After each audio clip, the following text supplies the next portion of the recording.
የትግራይ ክልል ሰላምና ጸጥታ ቢሮ በትግራይ የተመለመሉ ወጣቶችን ለሰራዊት እያሰለጠነ መሆኑ ተናግሯል። የምልመላው ሂደት ግን በክልሉ መንግስት እንደሚፈጽም ይፋ አድርጓል። ይህንን ተከትሎ በተለያዩ በክልሉ ከተሞች ላይ የሚኖሩ ወጣቶች ከስራ ቦታቸው፣ ከመዝናኛ ስፍራ እንዲሁም ከህዝብ ትራንስፖርት ላይ በግዳጅ ተወስደው ወደ ተለያዩ ካምፖች መላካቸው ይናገራሉ።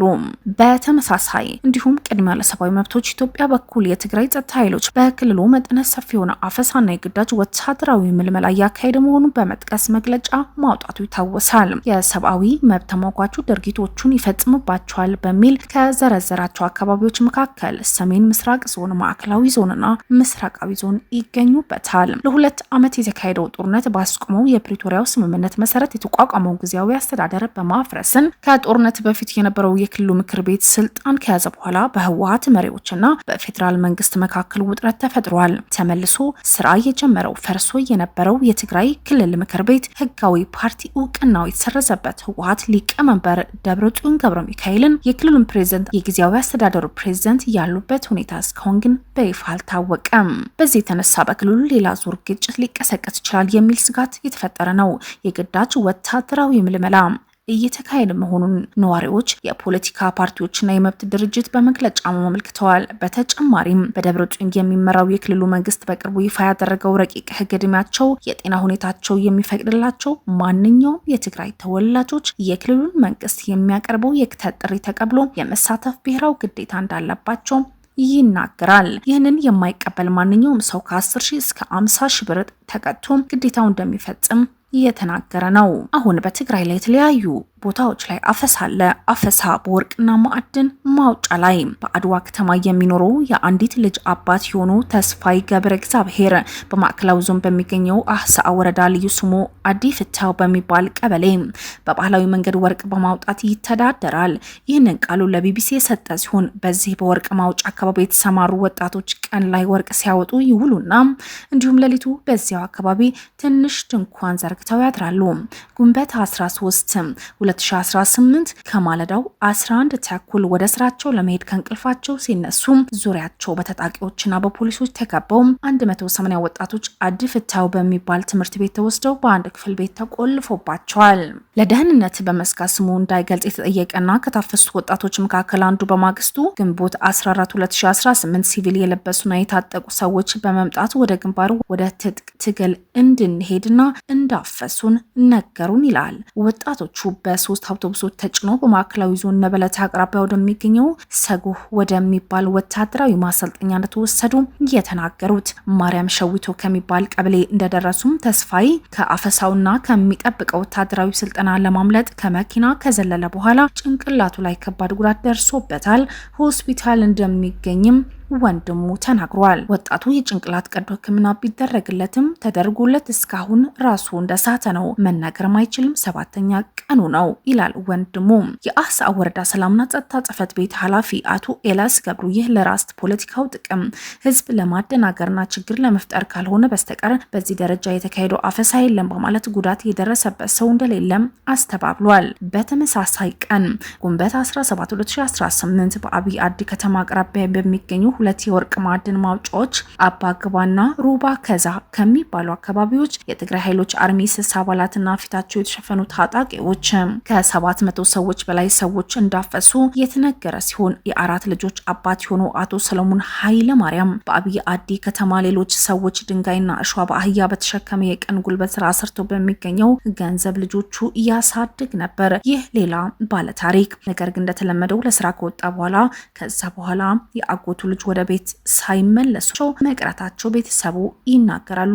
ባለቤቱ ወይዘሮ መድረክ ኪዳነ ማርያም ሰኞ ዕለት ወደ ስራ እንደሄደ ጠዋት 3 ሰዓት ላይ ነው የወሰዱት። የምሰራበት ቦታ መንገድ ዳር ስለሆነ በግዳጅ ታፍሰው በመኪና ሲያልፉ አይቻለው።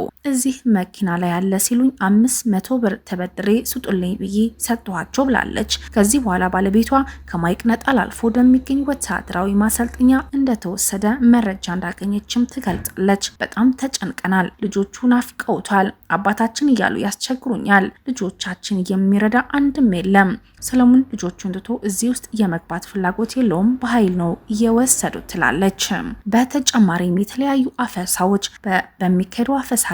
በሚካሄዱ አፈሳ ላይ ማንገላታት፣ ተኩስ ጭምር እንደነበረ የሚነገር ሲሆን በተለይም ደግሞ ጣንቋ አበርገለ፣ ቀይህ ተክሊና አብይ አዲ ወረዳ የመጡ 500 ሰዎች ወደ አብይ አዲ ከተማ ማዘጋጃ ቤት ከቆላ ተንቤን የመጡ 200 ሰዎች ደግሞ በአብይ አዲ ከተማ ነዳጅ ማደያ አቅራቢያ ወደሚገኘው ግንባታው ወዳላለቀው ህንጻ በታጣቂዎች መወሰዳቸው ይነገራል።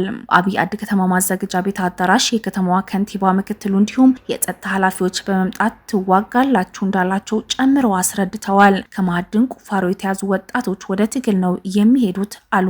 ልብስ ሳንለብስ ራቁታችን ነው ያለነው። እቃችንና ሞባይላችን ሳንይዝ ከስራ ነው ያፈሱን። ልብሳችን እንኳን እንልበሳል ናቸው። እነሱ ግን አያገባንም አትሄዱም አሉን ብለዋል። ዘካሪያስ በተለያየ ዜና በትግራይ ውስጥ በተካሄደው ጦርነት የቤተሰቡ አባላት መሰዋታቸው ገልጾ ከተጣራ በኋላ መለቀቁም ተነግሯል። ከዚህ በኋላ አውቶቡስ፣ ኦራል እና አይሱዚ መኪናዎች አምጥተው ጭነው ወደ ሌላ ቦታ እንደወሰዷቸው ይናገራሉ። በተለይ አርምስሳ የትግራይ ኃይሎች ምክትል አዛዥ ኮሎኔል ዘልዑል ማቴዎስ በሰጡት ምላሽ የሚመሩት ቡድን በአግባ አካባቢ ተሰማርቶ እርምጃ እንደወሰደም ገልጿል። በአካባቢው ሰፊ የማዕድን ወራር አለ። እዚህ የነበሩ ወጣቶች ኦፕሬሽን በማካሄድ እርምጃ ወስደናል የሚል ምላሽ ሰጥቷል። ወጣቶቹ ማይቅነጣልና ዳጋ አርቢ መካከል ወደሚገኘው ወታደራዊ ማሰልጠኛ እንደተወሰዱ ቤተሰቦቻቸው መናገራቸው በተመለከተ ለቀረበላቸው ጥያቄ ኮሎኔሉም የማውቀው ነገር የለም ሲሉ መልሰዋል። አፈሳው በዚህ አላበቃም። ከተለያዩ መኖሪያ ቤትም እንደቀጠለ ነው። በሰሜን ምዕራብ ትግራይ ዞን ቀበሌዎች በሚያዝያና በግንቦት ወራት የትግራይ ኃይሎች ወታደራዊ ልብስ የለበሱ ታጣቂዎች ቤት ለቤት በመዞር በርካታ ወጣቶች እያፈሱ መሆኑ ይነገራል። ከዚህ በተጨማሪ በአክሱም ከተማ ከመንገድና ከእግር ኳስ መመልከቻ ቤቶች በርካታ ወጣቶች መታፈሳቸው ይነገራል። በመቀሌ ከተማ በአንድ የግል ባንክ የሚሰራው የ24 ዓመት ወጣት ዳዊት ጉዕሽ የእረፍት ጊዜው በአክሱም አካባቢ ከሚኖሩ ቤተሰቦች ጋር ሳልፎ እንዲሁም በአውቶቡስ ወደ ስራ ቦታ ሲመለስ በአድዋ አካባቢ በታጣቂዎች እንደታፈሰ ይነገራል። ይህ አፈሳ ብዙዎችን እያስጨነቀ ነው። የሰሜን ምዕራብ ዞን የሰላም ጸጥታ ኃላፊ የሆኑ አቶ ተስፋይ አባዲ ወጣቱ ለመመከት እየተዘጋጀ ነው ሲሉም ተሰምተዋል። ያለው እውነታ ግን ጠላቶች አሁንም የተለያዩ ትንኮሳዎች እያደረጉብን ይገኛሉ። እስካሁን ተዘግተን በአካባቢ ውስጥ ነው ያለነው። ይህ እየታዘበ ያለው ወጣት እንዳይሞት ራሱን መከላከል ስላለበት ለመመከት ራሱን የማዘጋጀትና የመከላከል ስራ እየሰራን እንገኛለን ሲሉ በግድ ታፈኑ የሚል ወሬ ግን ሴራ ነው የሚል ምላሽ ሰጥተዋል። የአድዋ ከተማ ሰላምና ጸጥታ ጽሕፈት ቤት የሆነው በመላው ትግራይ በሌሎች አካባቢዎች እንዳለው እንቅስቃሴ ሁሉ በከተማዋ በግድ የማፈስ ሳይሆን በማሳመን የማሳለፍ ፕሮግራም እንዳለው ነው የሚናገሩት። አፈሳና ማሳለፍ ይለያያሉ ያሉት ኃላፊው እንደ ተጋሩ አሁንም በከባድ አደጋ ላይ እንገኛለን። መሬታችን ተወሯል፣ ሉዓላዊ ግዛታችን አልተመለሰም፣ ተፈናቃዮችም የረሃብና ሞት ሰለባ ሆነዋል። ስለዚህ ሉዓላዊነታችን ማስከበር አለብን። የአካባቢው ጸጥታ ለመጠበቅ ወጣቶች አሳምነን እናስገባዋለን። ወደ ሰራዊት የሚገባ ከሆነ ወታደራዊ ስልጠና የሚያስፈልገው ከሆነ ሊወሰድ ይችላል ሲሉ ተደምጠዋል።